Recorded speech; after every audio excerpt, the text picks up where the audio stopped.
Stirring the coffee with chopsticks using the vortex method. The KaBAR tactical chopsticks. The only true way to optimize the taste of your coffee.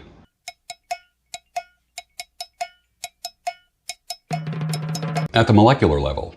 Good morning. Welcome to a classic daybreak show. I am the Sultan. We'll get started, but first, Ethiopian coffee made in a Bodum single cup French press. Actually, one of my favorite items. Link will be down below. Coffee is Ethiopian. Let's give it a shot. Oh, that is nice. Nice. Oh my God, that is the best coffee I've ever tasted. Nicotine pouch. Where's my nicotine pouches? I have my nicotine pouch stash here. Hold on, let me open this up. I'm going to do a video on all the different brands that I use. All right, let's get this show on the road today.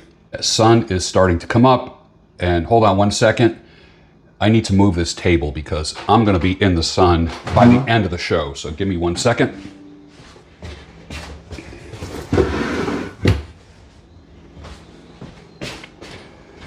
Let me just move this forward.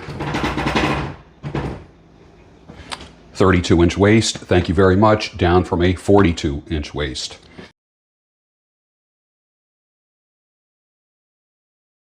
Just saying. Feeling really good. Another sip of coffee. A client of mine 3D printed this Crusader. Look at that. And of course it's holding the Magic Jesus wand, which a lot of Christians use to like mitigate their problems. Not really, it's in their head. Am I insulting our Lord and Savior, Jesus Christ? No, actually he's right there. I love Jesus. I honor God, but the use of him to cover everything, he's a panacea for everything. It's like jumping off of a cliff and then halfway down to the ground, you say, Jesus, help me. He's going to say, well, in about half a second, you're going to be hitting the ground and you'll be seeing me real soon. But the reality is this, don't jump off the cliff, don't make the bad decision, and then expect Mr. Wizard, the Magic Jesus wand, to save you. I had a guy write me this morning saying my wife discovered that I was cheating on her and I had an affair for 3 years. What should I do? Bro, really? For real? And I'm going to talk about that in just a minute. He said, my wife caught me cheating and found out about my 3-year affair. What should I do? My answer to him, not even worth coaching this. Proactively and quietly plan your divorce exit. You are guilty. Talk to an attorney privately. Keep your mouth shut. Keep your hands in your pockets because she's going to push your buttons. If you want to dance, you got to pay the fiddler. You make your bed, you got to sleep in it. I am pro-man, but I'm not pro-man making stupid decisions and then waving the Magic Jesus wand and then coming to coaching or begging for forgiveness and all this kind of stuff. The marriage is over. So number one, don't inflict any more harm. Talk to a coach for sanity, if that's even possible. You're not saving the marriage at this point. She's never going to trust you again. It ain't going to happen. So suck it up, buttercup.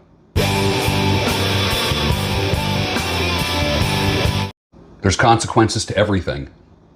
Everything. Took a 3.5-mile walk at the farm this morning. Picked up fresh chicken and duck eggs. Fried them in high-fat butter. Extra virgin olive oil, topped it with Romano cheese, high protein, no carb, feeling incredible. Eggs are the ultimate food. Seriously, steak and eggs, are you kidding?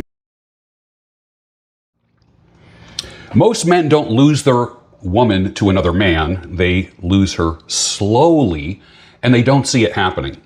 The other man is just the next monkey branch after she mentally decided she was out probably 6 months to a year ago. If another man can swoop on your woman, guess what? It's not the man's fault. It's hers. Huh? Hello, everyone. What is that? Are you connecting? Wake the fuck up. Take yourself out of the trade-off arena. You know, when you make decisions, there's trade-offs. Just go after what you want with as many of the terms that you want, as many as you can get. The road will test the feasibility of your terms, but how will you know if you don't try? Somebody close to me is dealing with something and they're afraid of failing. And I basically said, the real failure is if you don't try. What would your work or relationships be like if you didn't have any trade-offs? Great question, isn't it? The little girl, Athena Strand, was murdered by a FedEx driver. You saw the videos. Her murder is caught on video, the video in the truck. He begs the jury to make the right decision on the death penalty. And I think this poor father experienced the worst nightmare possible, the murder of his little girl. I think the court should let the father take the FedEx driver out for a little Clemenza-style ride. What do you think would be appropriate? Frankie Carbone style? Clemenza style? Billy Bats style? Or Fredo style? I'm kind of like a Clemenza guy. It's just clean. The Billy Bats stuff, there's a lot of cleanup.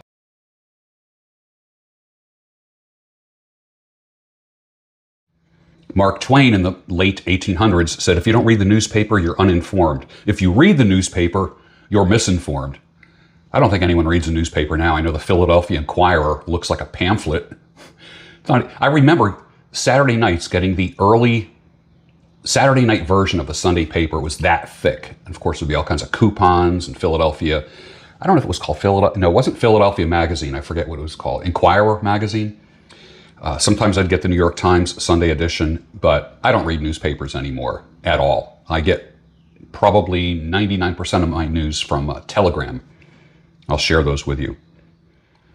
Money-making idea for you. 15, 30, and 60-second clips of my long-form videos. Use Opus Pro or CapCut. Create your own YouTube channel, Instagram page, TikTok, Twitter, with a catchy, encouraging name, but post them with your affiliate links, and you make the money with my content. You don't have to show your face or your voice. Post only the super positive, encouraging videos of mine. Just don't put everything out there. You don't have to post the shocking stuff because you will get banned, like I have. Post them on YouTube, Instagram, TikTok, Twitter. Do it for 3 months and don't slack. If you can do 3 to 5 a day, you are going to be making money with your affiliate links. Super easy to do, whether it's ButcherBox, Amazon, exercise companies, that kind of thing. There's a lot of people already doing it very successfully. There's about 20 people that are making money with my face. I don't mind. What do I get out of it? A little bit more publicity. And I also ask that you put a link under for my work and also tag me as well. That's kind of fair. And that's a professional courtesy. So yes, you can have side hustle money just by repurposing my videos.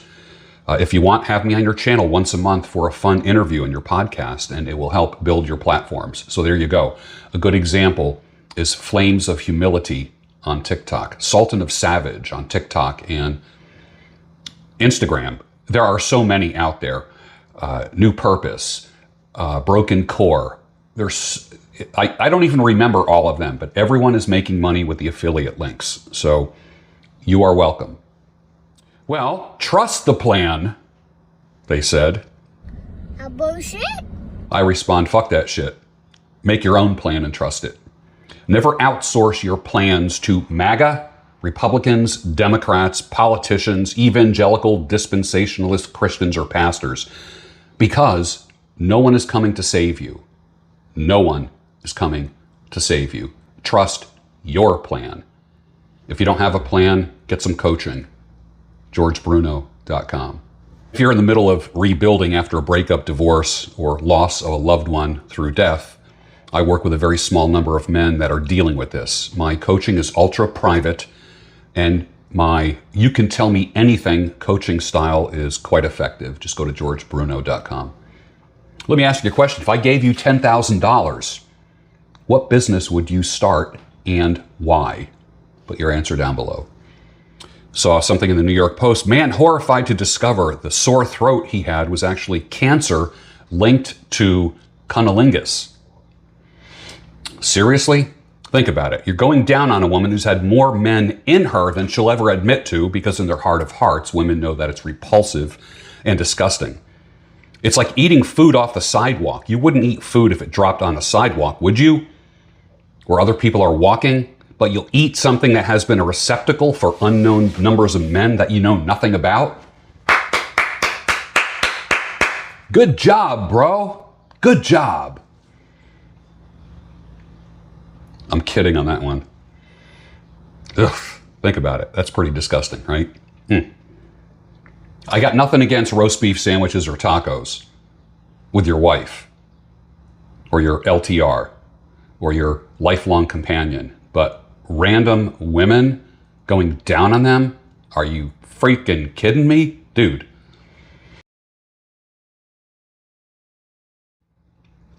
Meme-ianity, like Christianity, I call it meme-ianity, has replaced Christianity. Just look at any single Christian woman's posts anywhere on social media. Nothing is ever her fault. Absolutely nothing. Zero insight as into the valley that she created. Everything is God's timing. For what? To be rescued? God is the answer until the right man comes along. Then all of a sudden the memes miraculously stop. Remember the meme that showed a woman, Jesus, send me a man. There was two of them, and one of the memes said, I keep sending you men, but you keep calling them friend. I don't give a fuck. I can't tell you how little fucks I possibly give. The other one says, she says, Jesus, send me a man. She replies, ooh, he's only 5'9". And then Jesus is like, a fella writes, I'm at a 1.5 years out of divorce, and I'm in a spiral that has me wanting to give up. I was a mess before she left me, and I've only gotten worse since. She told me for a long time leading up to that, if I didn't change, this was going to happen, and I took her for granted. We haven't spoken in over a year, and I think about her every day, and I hate myself for it at this point. I threw away my marriage with my poor attitude. I'm drinking a lot. I'm doing a 1/2 ounce of Coke every month. I'm really hoping to get some loaded with fentanyl, and it takes care of all my problems. That is a permanent solution to a temporary problem. You need men in your life. Hit the gym, talk to men, get a coach. OpenAI, Sam Altman warns that the next AI models could be misused by terrorist groups to create novel pathogens. That's no longer a theoretical thing, or it's not going to be for much longer, and agrees that there could be a world-shaking cyber attack this year. You already know what I'm going to say if you're a fellow conspiracy truther. We're no longer called conspiracy theorists. We are conspiracy truthers. You instinctively know what's going on here when you read something like that. They are announcing that it's going to happen. Remember, they always forecast while everyone is sleepwalking through life. I spotted it immediately. When you read something like that, what do you see? I say fuck safe spaces and anyone who uses that phrase. They are a false accusation just waiting to happen. The women that use that safe space terminology. It's usually the gynosuer that propagates that. The same ones that call their exes narcissistic and abusive. When I was out in the dating pool, I'd meet a woman for coffee or a drink. And when we're talking about each other's pasts, that kind of thing, she would say her husband was narcissistic and abusive. Guess how many women said that? All of them. Every single one. I blame the therapists and all of that bullshit talk. That's psychobabble working its way into a woman's life who has a history of making bad decisions, but it's blame shifting at its finest. Safe spaces, get the fuck out of here. Here's an alternative perspective. A certain segment of the manosphere says a woman's loyalty is proven by her tattooing your name on her body. I've seen that happen where in certain segments of the manosphere, a woman gets a guy's tattoo like right to the right or left of her hoo-hoo. How about this? A true ride or die woman would have tattoos removed from her body for you. The exact opposite. Women are born with this little hole between their legs. which every man on earth just wants to stick something into. They're weaker than men, so they learn strategies. They deploy their minds and their sex, and they intuitively learn to humiliate. Let's talk about safetyism. It's the new religion of women. I've spent years in the trenches of divorce and loss recovery as a coach. I've watched men and women hit rock bottom, shattered marriages, broken hearts, financial ruin, identity crises, and they claw their way back to something stronger. Not one of them did it by hiding in a safe space. Not a single one. Yeah, I believe that we need to be physically safe. I do believe that. Maslow's hierarchy of needs is spot on with that. But somehow that weaseled its way into the therapy world, feminist circles, and the softer men's communities. A safe space does not mean a never challenged space. The whole concept has been hijacked. What started as a place for people facing real threats to gather without immediate violence has morphed into something far more dangerous. Emotional bubble wrap. The never challenge me zones. Trigger warnings for ideas. Rooms where feelings trump facts and disagreements get labeled as harmful and abusive. You raise your voice 1 decibel and all of a sudden you're abusive. We've traded resilience for fragility, and we're paying for it with anxious, brittle generations who crumble at the sign of pushback. Fragility is a choice. Being offended at everything is a choice. Not all, but most women are typically masters of being offended. Why? Because it works. The same thing when a woman gives you the silent treatment. Someone says, why do women always use the silent treatment? Because it works. It gets you to say, did I do something wrong? Is it me? Are you mad at me? It works. And you know that. Here's the raw truth that I learned the hard way. Everything worth having lives outside your safety and comfort zone. Physically, you don't build muscle in a lazy boy. You lift heavy, you embrace the burn, and you let the soreness forge the strength. You purposely add another 10 pounds to the bar every couple weeks in order to what? To grow. Mentally, sharp thinking comes from wrestling with opposing views, failing publicly, and changing your mind when the evidence demands it. Financially, wealth isn't born in a risk-free zone. It's forged in the fire of bold moves, rejections, and calculated bets that sometimes go south. You never have any guarantees. Like I said earlier, the real failure is not even trying. You might have to hear no 100 times before you hear someone say yes. Emotionally, in my work with people rebuilding after devastating losses, the ones who heal aren't the ones who demand that the world validate their pain and listen to their stories of suffering as they're just looping their misery. They are the ones who sit with the grief, face the ugly truth about what went wrong, and choose to grow through it. You like my new coffee mug? So the religion of safetyism, it's nonsense. It teaches the exact opposite of what science and history prove. We are anti-fragile by design. Stress, when dosed right, does not break you. It makes you better. Bones densify under load. Brains rewire through challenges. The part of your mind that drives willpower and grit actually grows when you stop avoiding the suck. Avoiding discomfort doesn't protect you. It shrinks your world until just everyday life feels unbearable. I've seen it in groups and individual coaching sessions. The client who wants a safe space usually stays stuck in victimhood, and they're broken. Are you a victim or are you a volunteer in your pain and suffering? That's what I would ask. The one who says, hit me with the truth even if it hurts, starts building a life that they actually respect. Real psychological safety isn't a padded room where no one disagrees with you. It's a space where you can speak, risk, fail, and get better because people care enough to challenge you. That's how teams win. That's how humans thrive. Coddling creates weakness disguised as kindness. Confronting people stops excuses in their track. I've had to unload a lot of people in my lifetime because of the truth that I told. And of course, if it's a woman, she'll say, it's not what you say, it's how you say it. Shut the fuck up. Seriously. The irony, this obsession with feeling safe, safetyism, has left more people more fragile than ever. Words are not violence. Feeling a little bit of discomfort isn't trauma. Life is hard, life is unpredictable, and it's full of opposition. So shielding yourself from that doesn't prepare you for it. So stop using therapy language with people.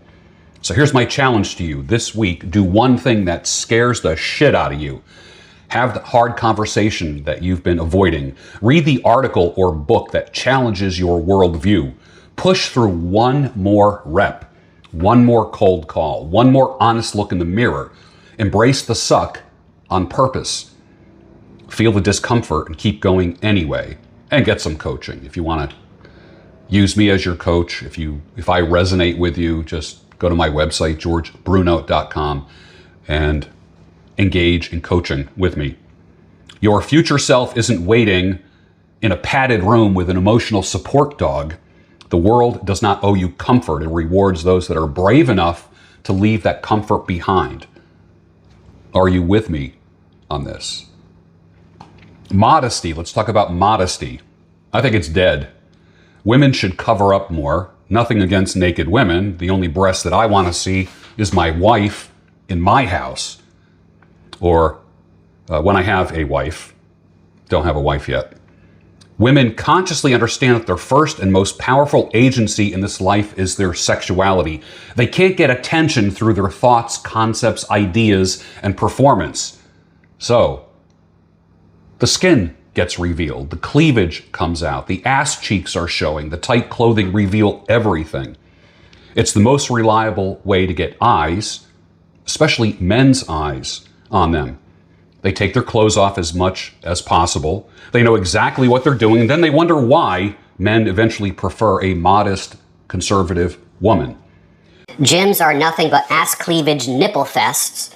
And churches are nothing but fashion shows, which is another argument for Orthodox churches. Modesty for both the man and the woman. My priest told me to button up my shirt.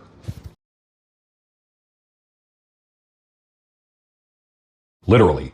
I'm usually like, 2 or 3 buttons unbuttoned, a little bit of chest showing and that kind of thing. He said, button that up a little bit in a private session. He didn't do it publicly. And I understood what he meant. I'm not there to make another woman fall or look at me. I don't want someone else's wife looking at me, that kind of thing.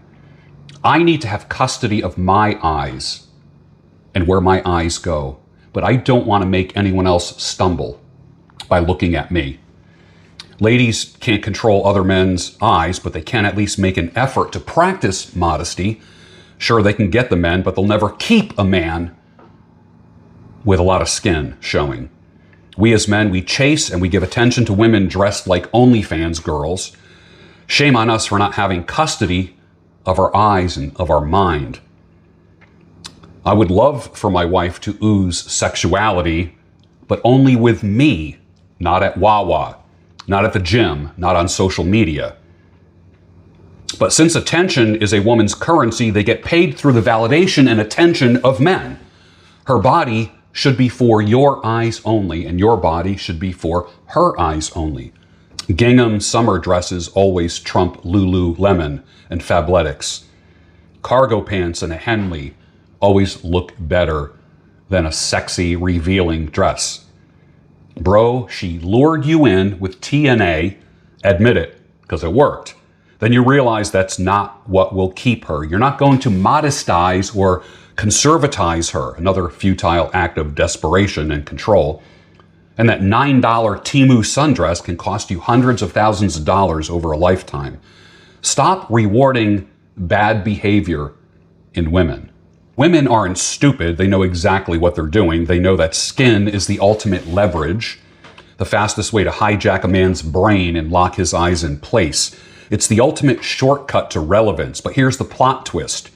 After spending years auctioning off their dignity for digital validation from strangers, they act shocked when men eventually go looking for the woman who wasn't on display, the modest woman. Why does female empowerment always mean that they have to have less clothes on? Think about that, and I'll see you on the next Daybreak Show, the only home of sanity, clarity, and reason. You can't deny you are gay, and you got gay friends. Great ass! And you got your head all the way up it!